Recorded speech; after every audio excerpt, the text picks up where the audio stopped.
Pemirsa, KPU hanya menghadirkan satu saksi ahli dalam sidang keterangan saksi termohon. Benarkah ini merupakan strategi persidangan untuk mementahkan keterangan saksi 02 atau memang dalil saksi kubu Prabowo Sandi yang gagal membuktikan kecurangan? Kita akan membahasnya bersama Komisioner KPU Wahyu Setiawan lewat sambungan telepon. Selamat malam, Mas Wahyu. Selamat malam, Mbak Rara. Ya, Mas Wahyu, apa yang menjadi alasan utama KPU hanya menghadirkan satu ahli dalam sidang sengketa Pilpres untuk hari ini? Iya, Mbak Rara, itu strategi KPU. Jadi begini, Mbak Rara, setiap usai persidangan, KPU itu terus melakukan evaluasi antara ketua dan anggota KPU bersama tim hukum. Dalam evaluasi itu, kita tentu mengevaluasi yang sudah berlangsung dan mempersiapkan strategi untuk sidang berikutnya. Dari hasil evaluasi, kita menyepakati berdasarkan fakta-fakta persidangan, suasana persidangan, maka KPU memutuskan untuk cukup menghadirkan satu ahli dalam persidangan hari ini. Oke. Mas Wahyu, tadi dalam pernyataan kuasa hukum Ali Nurdin mengatakan saksi fakta 02 ini tidak relevan dan justru menguntungkan KPU. Bisa Anda jelaskan lebih lanjut mengenai pernyataan ini? Iya, kita pertama bersyukur Mbak Rara, karena sebenarnya persidangan MK yang terbuka dapat diakses oleh masyarakat, ini akan kita manfaatkan sebagai sekaligus pertanggungjawaban publik KPU. Jadi KPU dapat menjelaskan bahwa dalam bekerja, KPU telah bekerja dengan profesional, akuntabel, gitu. Dan memang sejak awal kita mempersiapkan dengan matang untuk dapat menjawab serta mematahkan dalil-dalil pemohon. Secara umum, dalam persidangan tampak sekali bahwa dalil-dalil pemohon itu dapat kita jawab dengan penjelasan-penjelasan yang berdasar, serta dengan argumentasi yang kokoh. Begitu, Mbak Rara. Oke, Mas Wahyu, tapi kemudian alasan dari KPU memilih menghadirkan ahli yang menyoroti mengenai keamanan situng, apa yang menjadi pertimbangannya? Begini Mbak Rara, setelah kita pelajari dalil-dalil dari pemohon, semua dalil atau hampir semua dalil-dalil yang berbasis data dari pemohon itu selalu bertumpu kepada data yang diambil dari situng. Oleh karena itu, berdasarkan evaluasi dan kajian kami, maka kita membutuhkan keterangan ahli terkait dengan situng. Dan KPU tidak main-main, langsung menghadirkan sang arsitek situng. Sehingga jawaban-jawaban, keterangan-keterangan dari ahli itu dapat bermanfaat tidak hanya bagi KPU, tetapi kepada para pihak, baik pemohon, pihak terkait maupun Bawaslu, sekaligus ini juga bermanfaat sebagai informasi kepada masyarakat luas yang mungkin belum mengetahui secara utuh terkait dengan situng yang selama ini menjadi isu hangat dalam pemilu 2019. Oke, artinya Mas Wahyu, menurut Anda dengan keterangan yang tadi disampaikan oleh ahli yang dihadirkan, Profesor Marsudi Wahyu Kisworo, bisakah mematahkan keterangan saksi yang kemudian kemarin dihadirkan oleh pihak pemohon, ada 14 saksi fakta dan juga 2 ahli?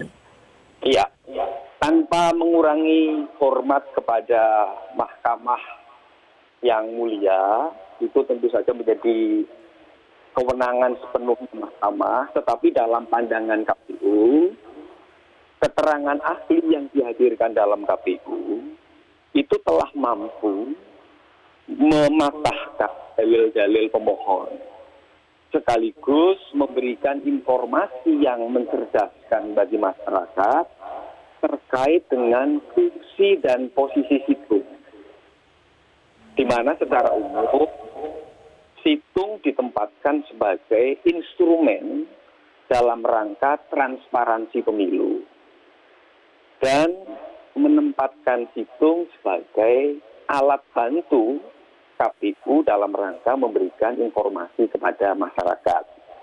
Tetapi hasil dalam situng bukan merupakan hasil resmi pemilu 2019. Sehingga kalau kemudian dalil-dalil pemohon selalu diarahkan bahwa situng itu bermasalah, sehingga konstruksi berpikirnya adalah jika situng bermasalah, maka hasil pemilu itu bermasalah, secara otomatis itu menjadi terpatahkan. Begitu Mbak Rara. Baik, artinya keterangan saksi pemohon kemarin yang menyoroti mengenai DPT, kecurangan TSM seperti itu menurut KPU kemudian tidak perlu ditanggapi? Perlu ditanggapi, dan secara prinsipil ahli dari KPU sudah menjelaskan kepada para pihak, juga kepada Mahkamah yang mulia, terkait dengan dalil-dalil yang diajukan oleh pemohon terkait dengan data-data yang ada di situng. Begitu. Artinya KPU untuk melihat dinamika sidang untuk sidang keempat kali ini cukup percaya diri dengan dinamika yang terjadi? Insya Allah KPU percaya diri bahwa saksi ahli atau ahli yang dihadirkan oleh KPU tentu secara khusus akan menguntungkan KPU, tetapi secara umum ini akan menguntungkan seluruh rakyat Indonesia karena rakyat Indonesia menjadi lebih memahami posisi dan fungsi situng dalam pemilu 2019. Baik, Mas Wahyu Setiawan, Komisioner KPU, terima kasih telah berbincang bersama kami malam hari ini dalam Prime Time News. Pemirsa, kuantitas saksi atau kualitas keterangan yang menjadi pertimbangan Hakim Konstitusi dalam menetapkan putusan, kita akan membahasnya bersama mantan Hakim Konstitusi Bapak Maru Arar Siahaan. Selamat malam Pak Maru, apa kabar? Pak Maru, kalau misalnya kita lihat dulu perjalanan sidang, ini sampai sidang keempat sengketa Pilpres, bagaimana pandangan Anda sebagai mantan Hakim Konstitusi Pak Maru? Ya, saya kira kalau kita perhatikan dari awal tentang narasi yang terbangun dan dikesankan begitu bahwa seolah pemilu yang kita laksanakan kemarin sudah ricuh sekali, curang sekali, sehingga saya juga kadang-kadang di mana ya yang curang itu, dan dahsyatlah gambarannya seolah-olah kacau betul. Tetapi setelah kita mengikuti tugas pembuktian dari pemohon itu, maka tampaknya bisa tidak berhasil mereka membangun suatu keyakinan bagi hakim. Tentunya saya sebagai bekas hakim tentu juga di dalam melihat saksi-saksi itu apa yang dikemukakan, apa yang diketahui, apa yang dialami, apa yang dilihat itu kan harus diuji. Dan itu makanya pertanyaan-pertanyaan dari hakim itu begitu banyak. Karena meskipun misalnya ada saksi-saksi yang diajukan jumlahnya banyak, bukan hanya jumlah tetapi juga dia relevansinya dengan fakta yang betul, dan kemudian apakah sikap hakim itu bisa diyakinkan. Nah, itu mengenai pertimbangan bagi seorang hakim sendiri. Kalau misalnya kita lihat dalam segi jumlah saksi dari pemohon ada 14 saksi fakta dan 2 ahli, tapi kita lihat untuk saksi termohon hari ini hanya 1 ahli yang dihadirkan. Nah, untuk pertimbangan hakim sendiri, kualitas keterangan atau kuantitas dari saksi? Ya, kuantitas itu tidak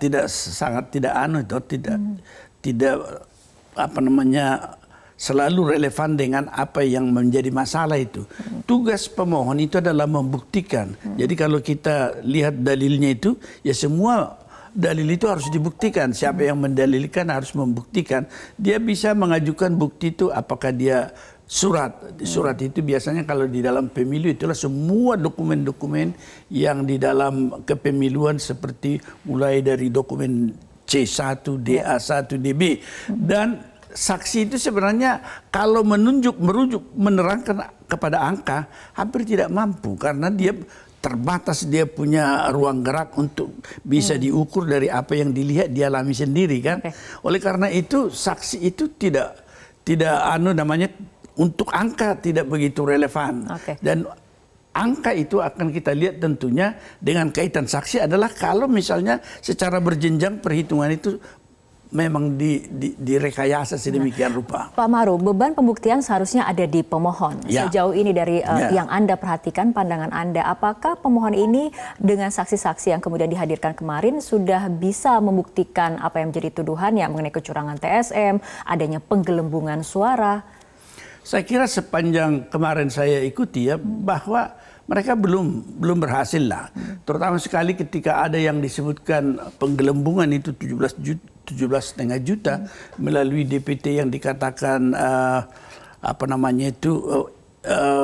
palsukah atau rekayasa dan lain sebagainya. Itu ternyata bahwa apa yang dikatakan itu diukur kepalsuannya itu dari apa yang NIK maupun tanggal lahir.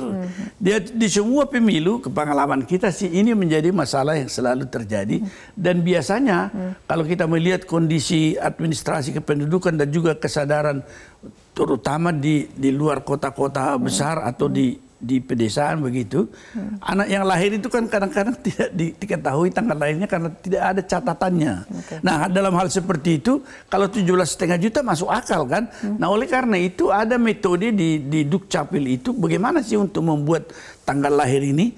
Kalau misalnya 365 hari jumlah yang tidak diketahui tanggal lahirnya itu dibagi sehingga seperti yang dikatakan saksi ini bahwa tidak masuk akal kalau sampai 16 juta itu bisa dilihat di tanggal lahirnya sama. Saya kira itu teknik daripada identifikasi orang-orang yang tidak memiliki tanggal lahir itu oleh Dukcapil hanya dibagi 3 tanggal. Jadi ini menjadi sama banyak, tetapi fakta itulah yang harus ditemukan di lapangan. Ada enggak? Dan kemudian saksi itu menyatakan karena dia tidak setuju, dia tidak ikut ke lapangan. Saya kira di situ gagalnya. Nah, mengenai catatan ahli yang dihadirkan oleh KPU sendiri, menurut Pak Maru, apakah ini kemudian bisa mengcounter ataupun membantah segala keterangan saksi yang disampaikan oleh pemohon kemarin?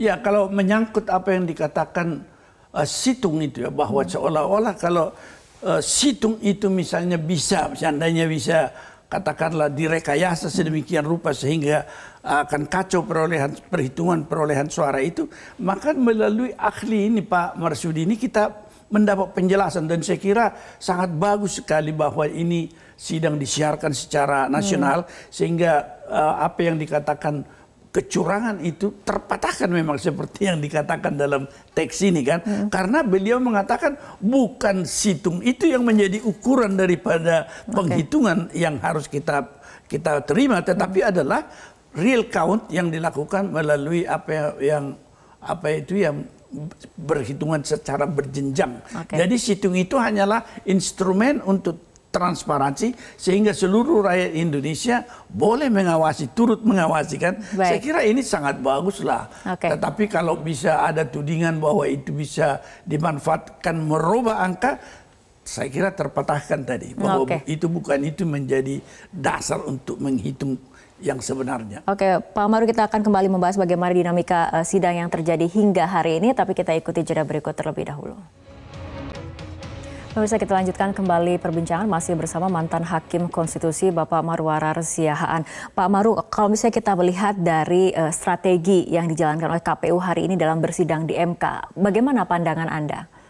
Ya, saya kira mereka cukup bagus lah ya.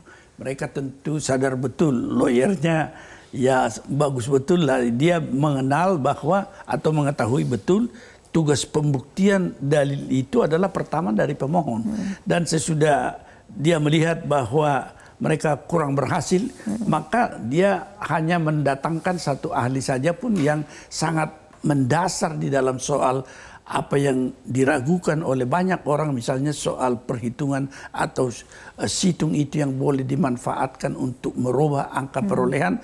Saya kira hari ini yang mereka tampilkan ahli yang saya kira sangat berbobot dan seluruh wilayah Republik Indonesia melihat persidangan ini, mereka tidak meragukan lagi legitimasi dari pemilu kita. Itu tidaklah seperti yang dituding sangat curang. Saya juga bersyukur bahwa hari ini bisa menyaksikan ini, terutama sekali keterangan daripada IT Pak Marsudi tersebut. Sampai sidang keempat sejauh ini dari pandangan Anda sebagai mantan hakim konstitusi, mana menurut Anda yang paling bersiap untuk paling siap bersidang di MK? Ya, sebenarnya kalau saya lihat itu kalau dikatakan paling siap mungkin ya paling tidak siap lah yang bisa saya ukur sementara karena ini masih atau masih jauh, yaitu pasangan nomor 2 kelihatannya kurang terkoordinasi dan juga kurang persiapan, terutama sekali ketika mereka menampilkan saksi-saksi yang tidak mereka duga-duga apa yang terjadi atau apa yang akan dikatakan itu, sehingga mengagetkanlah apa yang sebenarnya itu counterproduktif terhadap apa yang menjadi dalil mereka. Itu yang membuat saya berpikir bahwa kemungkinan mereka ada kaitan dengan tadinya tidak akan masuk ke MK kan. Kemudian mereka secara seadanya membawa saksi secara mendadak begitu dan tidak terkoordinasi menurut saya. Pak Maru berbicara mengenai saksi dari 02, saksi ahli dari paslon 02 Jaswar Koto mengaku tidak memiliki otoritas untuk menentukan formulir C1 asli dan palsu. Penentuan tersebut hanya berdasarkan hasil analisis dan uji forensik yang dilakukan oleh saksi ahli. Sudah mengklaim bahwa Bapak sudah melakukan audit forensik dan mempunyai keyakinan bahwa apa yang Bapak lakukan itu sudah merupakan sesuatu yang benar dan final. Apa dasar Bapak bisa mengatakan begitu? Dasar saya mengatakan begitu adalah dari analisa saya mengatakan dan saya telah mengujinya. Dalam arti kata begini, saya sebelum menentukan itu adalah saya mempelajari bagaimana dokumen ini dibuat. Jadi saya sudah mencoba kembali, saya coba merepeat atau mengulang dokumen ini kira-kira dugaan saya, hipotesis dibuat dengan cara begini. Saya ulang dengan mengikuti dengan cara begitu. Saya mengikuti mendekati persamaan itu dengan berdasarkan data forensik itu sendiri. Tadi saya mengatakan standar pemeriksaan forensik itu identik non-identik. Ya, betul. Bapak ini sudah pasti mengatakan C1 asli, C1 palsu. Bapak punya otoritas apa untuk bisa membuat kesimpulan seperti itu? Kan saya sudah jawab, otoritas maksudnya sertifikat. Bukan. Otoritas. Orang punya kewenangan, punya otoritas untuk melakukan kesimpulan seperti itu. Saya tidak mempunyai institusi yang seperti begitu. Jadi Bapak tidak punya otoritas untuk menyimpulkan hal seperti itu. Baik. Pak Maru mungkin bisa langsung menanggapi bagaimana kredibilitas ataupun otoritas yang dimiliki oleh tadi saksi ahli. Ya, kalau kredibilitas saya kira tentu dari sudut pengalaman dan backgroundnya kan itu bisa terukur. Saya kurang kenal begitu. Tetapi dari sudut otoritas untuk menyatakan satu dokumen palsu atau tidak palsu itu sangat mudah sebenarnya. Pertama, identik atau non-identik yang disebutkan Pak Jusril bisa dilihat dengan kasat mata kalau memang mereka bisa mendapat dokumen yang bisa diperbandingkan itu. Tapi tanpa perbandingan tentu tidak. Meskipun identitas daripada suatu dokumen-dokumen yang asli itu sudah ditentukan itu, tetapi untuk bisa mengatakan itu asli harus dibandingkan dengan apa yang ada pada instansi yang resmi. Oleh karena itu kalau dari sudut kredibilitas mungkin saya bisa mengatakan bahwa beliau tentu kredibel lah untuk mengatakan apa yang dikatakannya, tetapi dia tidak memiliki metode tertentu yang dimiliki oleh pejabat yang memiliki otoritas untuk menyatakan asli atau tidak asli itu. Saya kira ini tentu saja menjadi suatu problem yang tidak, karena dia hanya pendapat saja. Nah nanti kita tunggu bagaimana situasi sidang besok pada saat pihak terkait menghadirkan saksi dan ahlinya. Dan kita lihat bagaimana dinamika yang terjadi. Pak Maru, terima kasih telah hadir bersama kami dan berbincang malam hari ini. Terima kasih.